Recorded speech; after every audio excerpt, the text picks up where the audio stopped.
may only add up to 2 or 3 kilos of downforce, but when you've got 100 or 200 fine areas of detail added up, that's hundreds of kilos of downforce. Maximum downforce requires high pressure above the car or component and low pressure beneath. Red indicates high air pressure and blue low pressure, in this simulation by Advantage CFD. CFD stands for Computational Fluid Dynamics, and it's basically simulating a car and simulating air flowing over that car on a simulated test track or even in a simulated wind tunnel. These equations to show fluid flow were written in Victorian times.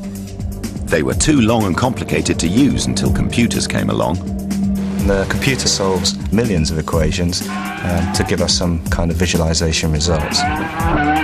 We can look at the configuration of the car, so we can see if the rear wing and the front wing are set up correctly to give the maximum downforce. To complement wind tunnel research, every Formula One team uses CFD simulation. Where they're heading is to be able to have 2 cars in that simulation and possibly one overtaking the other. This will help drivers anticipate when to come out of the slipstream to overtake. Advances in aerodynamic design have made cars faster.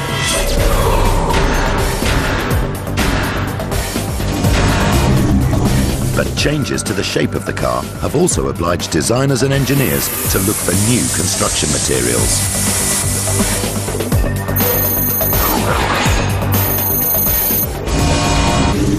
By 1980, cars had become far more aerodynamically efficient. But to get good airflow low down, they'd also become narrower and less strong. So I started thinking, how do I get this strength back? I want it small, I want it narrow down there, but I don't want to give up strength. So then I started thinking, okay, maybe we have to change materials. Up to now, cars had been made of steel and aluminium. Visiting a British aerospace factory, Barnard saw engine panels being made of carbon fibre. It was enough to give me the idea that here was a material that had all the right answers. It was very light. You could make it very strong or very stiff, whatever you wanted, just by how you put together the carbon fibres. Returning to his office at McLaren, Barnard had a brilliant idea. He would build the very first racing car monocoque made entirely of carbon fibre composite. And so I sat down and started working on the carbon fibre monocoque, which became the McLaren MP41. Barnard set a pattern that is now universal in Formula One, and the use of carbon fibre hasn't stopped at the monocoque. Excluding the engine, 80% of today's Formula One car is built of carbon. With carbon, you can vary the characteristics, which means that you can make very lightweight, very thin bodywork, or you can make enormously strong components like gearbox cases and suspension, so its adaptability is its key. There's another reason carbon fibre has taken over from steel and aluminium in the building of a Formula One car. This wishbone, which is part of the suspension system holding the wheel on, is from about 93, 94, handmade in steel, hand welded. If we put that on the scale, we can see that we've got a shade over 1.3 kilos. If we now pick up a carbon fibre wishbone, like this, this would be circa about 2000, 2001, we can see that the fittings now are in titanium.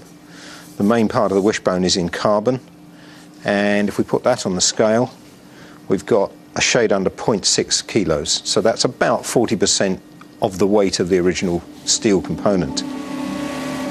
With around 3,000 components on a Formula One car, excluding the engine, the weight-saving benefits of carbon are huge. But when John Barnard launched the first ever car with a carbon fibre monocoque in 1981, people had doubts about how the new wonder material would stand up in a high-speed crash. There were a lot of comments about, wait till it hits something, you'll just see a cloud of black dust. In fact, what happened in the first year of running the carbon fibre monocoque, John Watson, through a driver error, it must be said, went off the road in Monza, travelling at high speed, probably 170, 180 miles an hour, and completely lost it. Came back on the road, went across the track and smashed into the Armco on the other side of the road. Now the effect was that it actually ripped the engine off the back of the monocoque. And it was very dramatic because the oil tank cracked and some oil went on the exhaust and there was a flash fire and so on. And everybody went, oh my God, that's it. When all the dust settled, Watson just unbuckled his belts and stepped out of this carbon monocoque, which was completely intact and in fact had worked brilliantly as a safety cell. But John Barnard admits that driver safety was not uppermost in his mind when he built a car out of carbon. Driver safety, in terms of the design of the car, probably came somewhere down the list. As a designer, you're not going to be the only one to have a fantastically safe car and be the slowest one on the grid. Performance was number one. But striving for performance can sometimes lead to disaster. And in recent years, regulations have obliged designers to move safety steadily up the list. When you see a racing car crash, quite often you see what seem to be fairly large lumps come off the car. Now, the anomaly is that from a driver's point of view, most times that's a good thing. If when he hits, he rips his wheels off, A, he's taking energy out of the impact, and B, he's removing what could be a dangerous item in terms of damage to him. Ridding the car of dangerous items is a design priority. It's meant thinking outside the envelope to find new ways of constructing components. These pieces illustrate the process used in making a Formula One nose cone. We start here with this piece made from solid aluminium, pocketed out to remove some weight, still very heavy. From that we make a carbon mould, because this is what we want on the outside of the nose cone. We then make the outer skin, which is very thin, can deflect this quite easily. Inside that outer skin we fit lightweight aluminium honeycomb core, and eventually we end up with this. So if we look inside this nose cone, we can see, all we see is carbon skin, but in fact between there and there is a honeycomb core like that. But fundamentally that has to take the crash test. When John Barnard built the first carbon fibre monocoque in the 1980s, he chose the new Wonder material because it was light and strong. But over the years, it's also shown itself to be remarkably safe because it crumples. And as it crumples, it absorbs energy. The objective in all these crash tests is to absorb energy, to break up all the little pieces of carbon. The nearer you can get to making your component into a pile of black dust, the more energy you've absorbed. That's the theory. But how does it work in practice? This is the JF14, the latest state-of-the-art Jordan car. But like every new Formula One car, it will have to pass a series of crash tests before it's allowed to race. So, how will it do? On the test rig, first the nose cone, then the side impact bars, and finally the rear crash structure are all impacted to simulate the huge forces the car would be subjected to in a high-speed crash. Its carbon fibre components have done their job. Jordan's new car has successfully passed its impact tests and is ready to compete in the new Grand Prix season. The use of carbon fibre composite has played a revolutionary role in making the racing car significantly safer. But has it brought the world's most highly engineered racing machine closer to the ultimate? People have often asked me what I think the ultimate racing car is.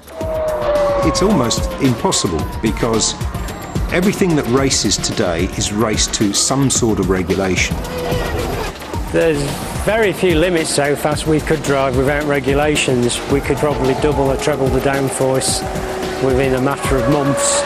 We could take a lot of weight out of the car, change the wheelbase, reducing lap times by tens of seconds without too much difficulty very quickly. A Formula One world without regulation would certainly be an exciting place. But would it be worth the price? Touch wood, I'm very lucky and can say that I've never had a driver killed in one of my cars. I know I've had one or two big accidents, and the effect as the prime mover in the design of that car is fundamental, certainly to me, and I would have thought twice about carrying on if something had happened. To say throw away the regulations and build whatever you want is a sort of impossible situation, really. So I'm not sure that the ultimate racing car has been built, and I'm not sure it can be built. But as long as men continue to dream of victory, the quest to build the ultimate racing machine will go on.